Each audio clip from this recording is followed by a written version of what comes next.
चालू हो गया जी शुरू से हाँ, शुरू से गा के फ्रेश होके बढ़िया।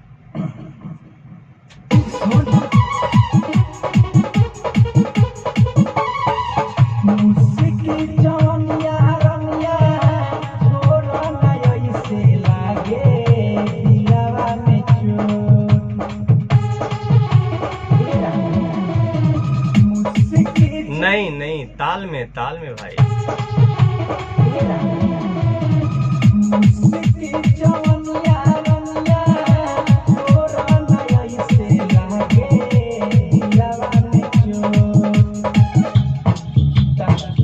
तुरंत तुरंत हाथों हाथ आएगा।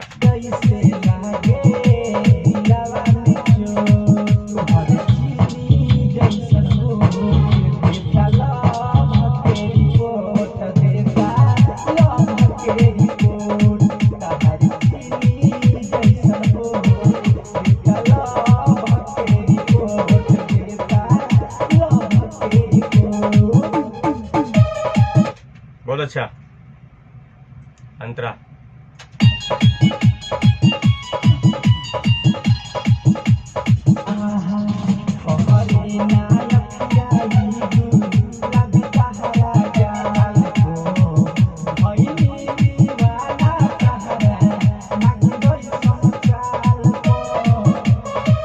हाय दोस्तों, नमस्कार।